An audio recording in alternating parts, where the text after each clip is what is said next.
Доброе утро всем, кто встречает это утро вместе с нами. Новый день, телеканал НВК Саха вновь шагает по экранам ваших телевизоров. Мы рады вас приветствовать. Сегодня у нас на календаре 6 августа, день недели вторник. Сегодня замечательное утро. Даже вот сегодня в рубашке с коротким рукавом выходим, потому что на улице тепло достаточно и замечательно. Жаль, только небольшой дым закрывает солнце, но я думаю, что днем оно выглянет, потому что вот прямо перед нами оно уже светит яркими лучами сквозь небольшую дымную завесу. Давайте сейчас узнаем, какие будут,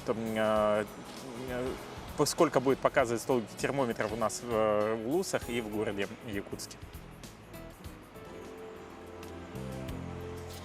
Сегодня, по данным Якутского управления по гидрометеорологии и мониторингу окружающей среды, утром в центральных Улусах отметки термометра будут плюс 15, плюс 17. Днем поднимется до 23-24 градусов выше 0. В Заречье плюс 4, плюс 17 утром, днем плюс 21, плюс 23. На юге республики от плюс 6 до плюс 14 было утром, днем плюс 21, плюс 22. В Вилюйских Улусах плюс 12, плюс 17 утром, а днем настоящая летняя жара, плюс 25, плюс 27. В Нижнеленских плюс 13, плюс 16 утром, днем плюс 21, плюс 23. На западе республики плюс 8, плюс 14 было утром, днем плюс 25, плюс 26. В Колымо-Индигирских Улусах плюс 1, плюс 13 утром, днем плюс 11, плюс 18. В Янских Улусах от 0 до плюс 11 утром, днем плюс 15, плюс 16. На северо-западе республики плюс 6, плюс 13, днем плюс 10, плюс 26. Что же касается столицы республики, города Якутска, то в 6 утра температура воздуха была плюс 17 градусов, атмосферное давление 740 миллиметров ртутного столба. Ветер дует северо-западный со скоростью от 5 до 10 метров в секунду в течение дня. Его будет меняться. Скорости днем 23-25 градусов.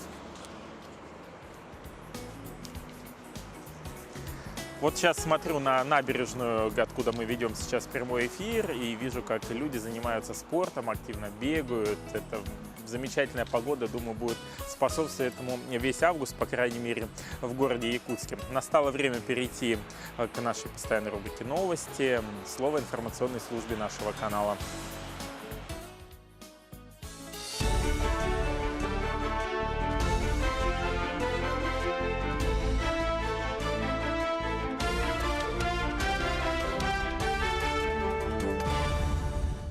Промежуточные итоги акции «Здравосмотр», празднования Международного дня коренных народов и юбилея Высшей школы музыки. В эфире новости и самые заметные события к началу дня. С вами Василий Радченко. Здравствуйте. Счетная палата России произвела подсчет ущерба от пожаров за первое полугодие. Так, в первые 6 месяцев 2019-го его размер равен 2,4 миллиарда рублей. По данным последних проверок ведомства, к основным причинам ущерба относятся нехватка финансирования, отсутствие необходимой техники, неукомплектованность подразделений наземной и авиационной охраны в регионах и низкое качество противопожарных мероприятий, которые проводятся арендаторами. Работы по мониторингу продолжатся и дальше. К другим темам. В Якутии продолжается всероссийская диспансеризация взрослого населения. Жители всех районов Якутии, а также города Якутска могут до 15 августа пройти бесплатное комплексное медицинское обследование. При себе достаточно иметь паспорт. Все медицинские учреждения переведены на усиленный режим работы. Больницы и поликлиники работают в среднем с 8:30 до 20 часов вечера и в субботу с 8:30 до 18 часов. Это позволит трудящимся пройти диспансеризацию после рабочего дня, а также в выходные.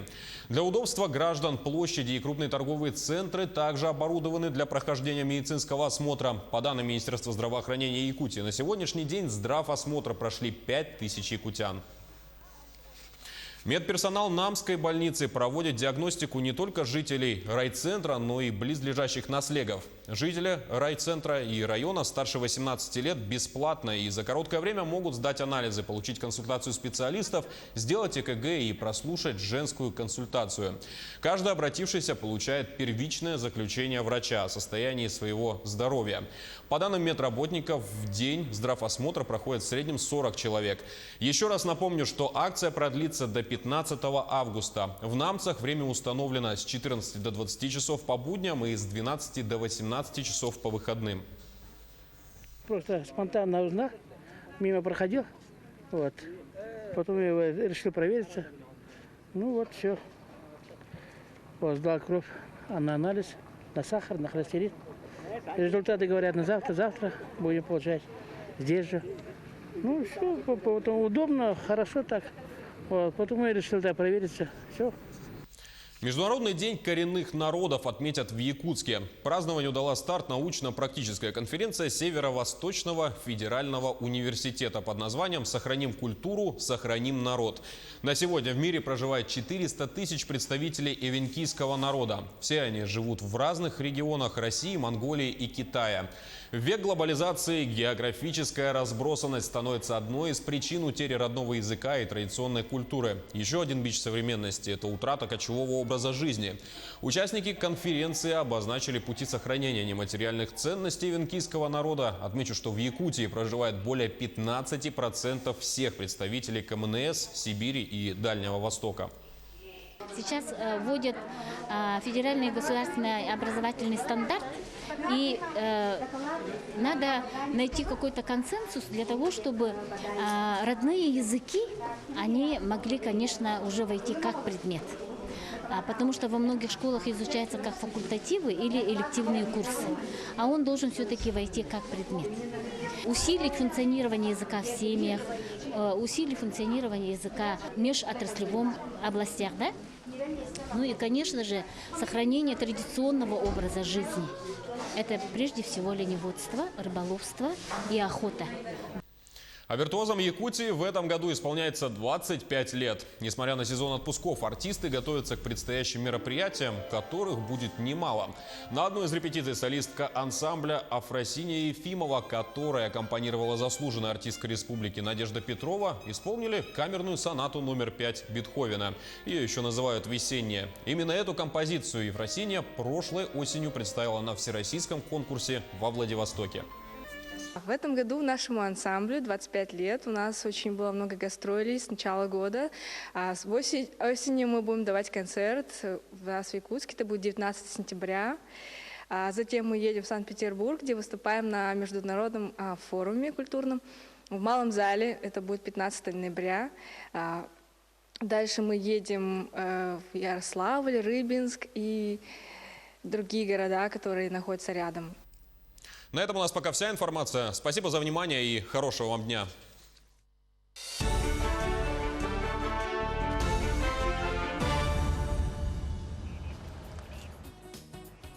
Спасибо большое, коллеги. Мы продолжаем наш эфир. Знаете, вот наблюдая за транспортом, который проезжает мимо нас, смотрю, как люди открывают окна и так удивленно смотрят, что же здесь происходит. Происходит здесь все простое. Это съемки нового дня, прямой эфир прямо сейчас, специально для вас, с набережной города Якутска возле памятника основателю города Петра Тетова. Что касается продолжения, вот те люди, которые сейчас отправляются на работу, к глубокому сожалению, они упустят важную информацию. Информация заключается в чем? Зачем нужно знать, что стал предпенсионером? А затем, что это нужно, чтобы пользоваться положенными по закону льготами и преференциями. Россияне теперь могут воспользоваться новой госуслугой в многофункциональных центрах «Мои документы». Там появилась услуга по информированию граждан предпенсионного возраста о том, что они отнесены к этой льготной категории. Постановление об этом опубликовано буквально недавно на сайте правительства России. В Пенсионном фонде России также обращают внимание, что пенсионный возраст наступает и для работников, занятых на опасных и вредных производствах, и досрочно выходящих на пенсию. Например, водители общественного транспорта при наличии необходимого спецстажа 15 лет для женщин и 20 лет для мужчин выходят на пенсию в 50 лет женщины и в 55 лет мужчины. Это значит, что женщины-водители считаются предпенсионерами, начиная с 45 лет, а мужчины-водители начиная с 50 лет, и, соответственно, им положен набор определенных льгот, социального обеспечения и многого другого, что можно узнать в многофункциональных центрах «Мои документы».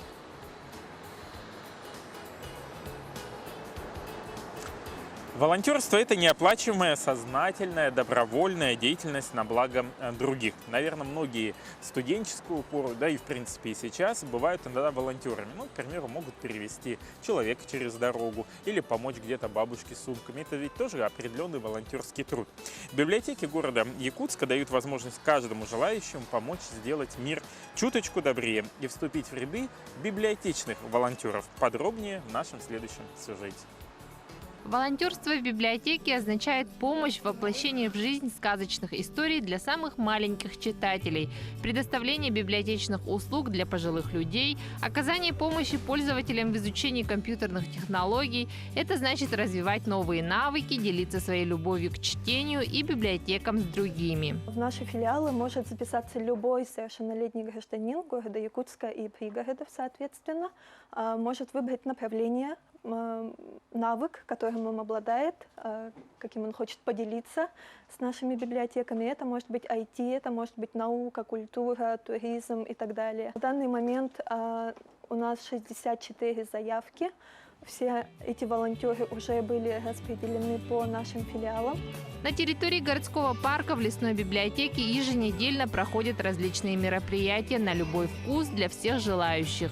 Так, студия «Крафт» организовала мастер-класс по росписи на деревянных изделиях. Маленькие участники сотворили своими руками значки и брелоки. Вика, расскажи, пожалуйста, что ты сделала? Пепперони. А из чего ты ее сделала? Покажи нам. Шил, тесто и колочка вот здесь вот. Я сделала гномика. Я сделала картинку из куколки Лол, раскрасила красками. Одним из девизов нашей студии является это, чтобы творчество было доступно каждому человеку. То есть мы нацелены на то, чтобы именно творили и от маленького возраста до взрослого возраста. У нас в городе, есть, конечно, много развлекательных мест, да, но иногда людям надоедает именно в кино ходить, только в кафе ходить, а мы именно предлагаем такой формат времяпровождения полезный, чтобы они приходили к нам, объединялись тем самым вместе, например, семьи, классы и компании, то есть арт-тимбилдинги тоже проводим. Если лесная библиотека будет работать лишь до конца лета, то волонтерство на этом не заканчивается. Каждый может подать заявку на сайте и вступить в ряды волонтеров. 17 городских библиотек открыты для новых идей и сотрудничества. Каждый из них получит личную книжку волонтера, где будет указываться каждое мероприятие, в котором данный волонтер принял участие, чтобы в конце года мы смогли создать общую картину библиотечного волонтерства в городе Якутске. Всего у нас около 36 тысяч читателей, которые посещают нас в течение года. У нас есть 2 детские библиотеки, 1 детско-юношеская, но в каждом нашем филиале есть детская кафедра, то есть каждый наш филиал рассчитан на разную аудиторию. Есть, допустим, у нас библиотека «Мир приключений», где человек может почитать фантастику, детективы, то есть у них есть своя узкая специализация. Мария Павлова, Илья Жараев. Новый день. Ведь можно отдыхать и в Якутии, ведь Якутия и главное богатство здесь – это уникальная природа. Здесь можно любоваться тундрой, горами, полноводными реками и непроходимыми лесами. Все еще сохранились места, которые не затронуты воздействием цивилизации. Большое разнообразие животных, птиц, рыбы, древнейшие памятники истории зарождения и развития человека на Земле. Все это является базой для развития внутреннего туризма на территории нашей любимой Якутии. Как внутреннего, российского, так и зарубежного. Прибрежного. Особую роль в этом играют особо охраняемые природные территории, которые в настоящее время занимают почти 40% площади всей республики. Об одном из таких мест, где мне удалось побывать буквально вот недавно, расскажет наш следующий сюжет. Доброе утро, республика! В Якутии сезон отпусков, и порой мы всегда задумываемся, где же нам отдохнуть. Когда нет возможности выехать за пределы нашего региона, мы пытаемся найти туристические маршруты в пределах Якутии. Так, один из них это является особо охраняемая природная территория, парк Ленские столбы и устье Ботумы, где мы, собственно говоря, сейчас и находимся. Давайте немножко подробнее узнаем о том, чем живет река Ботума, какой ее богатый животный и растительный мир, а также какие правила посещения существуют этой особо охраняемой природной территории.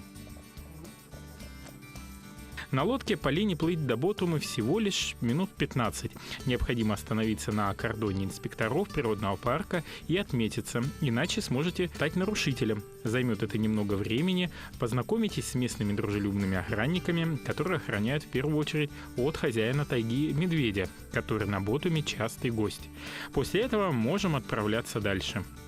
Берега Ботумы покрыты лиственничным лесом с примесью сосны, ели, разнообразных лиственных деревьев, вокруг много ягодных кустарников, красная черная смородина, малина, голубика, брусника. Прозрачная вода на всем пути следования будет сопровождать вас. Ниже устья реки Харья-Юрях Ботума течет в окружении живописных утесов. Ботумские столбы не уступают по красоте знаменитым Ленским столбам. Картина завораживающая и восхищает своей красотой. Весной 2006 года на устье реки были завезены и размещены для реакклиматизации из Канады 30 бизонов. По сути, бизоны возвратились в родные места, где обитали их далекие предки. Еще один способ добраться до парка – это на машине, но надо иметь танк или нормальную подготовленную технику. Мы пробирались около часа, всего 7 километров.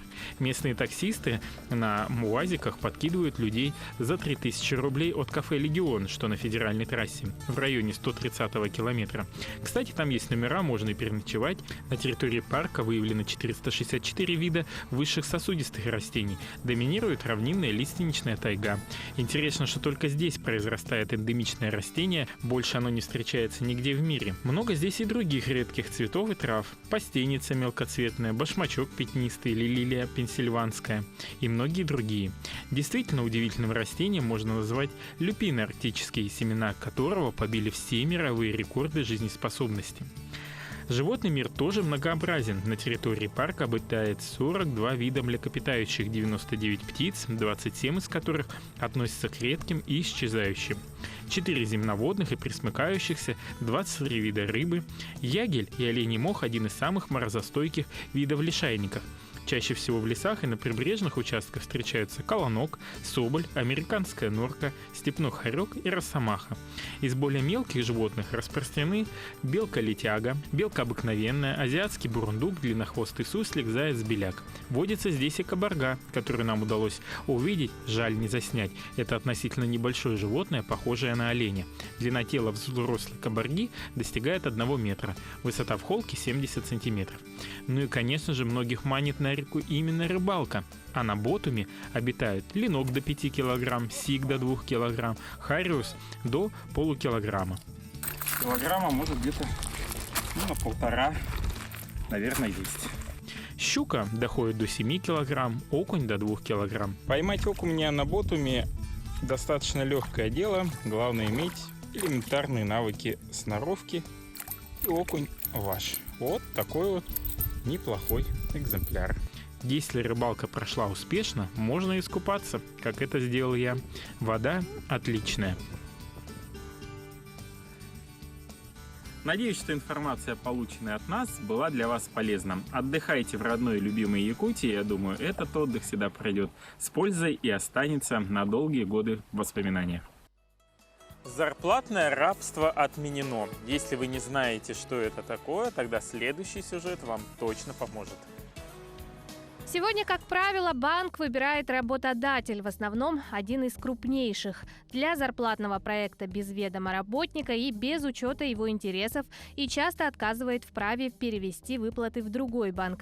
Кстати, сегодня вступают в силу поправки, приравнивающие это нарушение к задержке зарплаты на протяжении 2-3 месяцев. Зарплатное рабство лишает работника многих преимуществ: хорошего кэшбэка, процентов на остаток зарплаты, бонусов и льгот. Выплата зарплаты через систему быстрых платежей — революционно новый механизм, при котором зарплатное рабство становится невозможным. Работник будет самостоятельно привязывать к своему номеру телефона платежную карту системы МИР, и, соответственно, работодатель не узнает, в какой именно банк будет перечисляться зарплата. Даже если работники выбрали 10 разных банков, работодатель осуществляет перевод одним платежом в пользу оператора платежной системы МИР.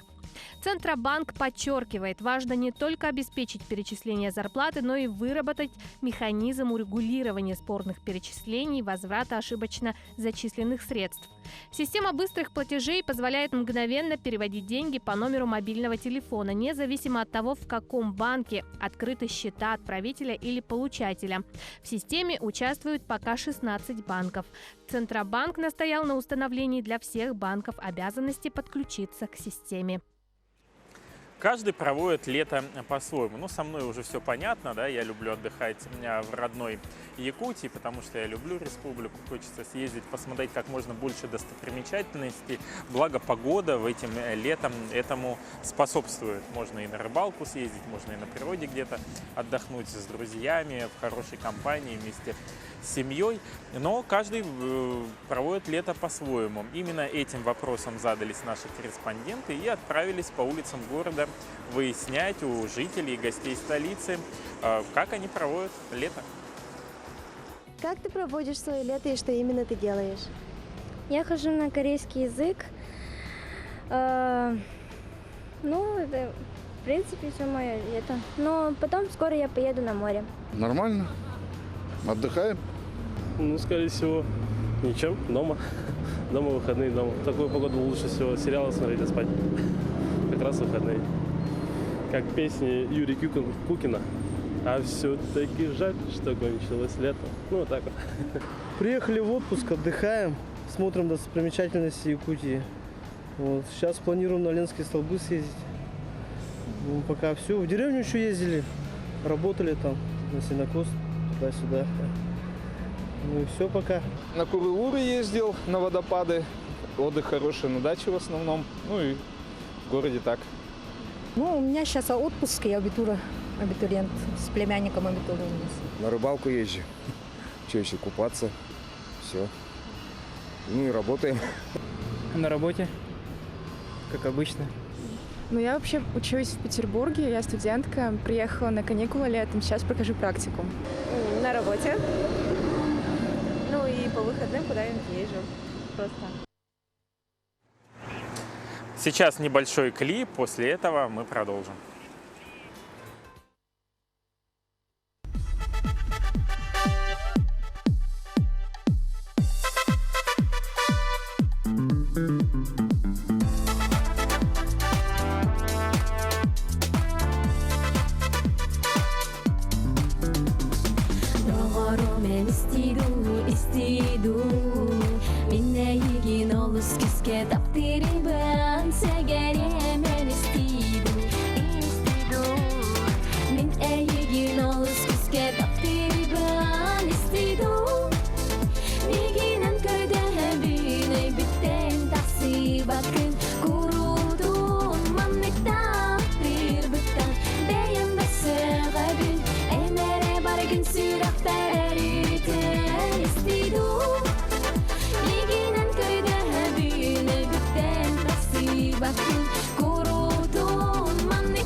egen syrak der er ute.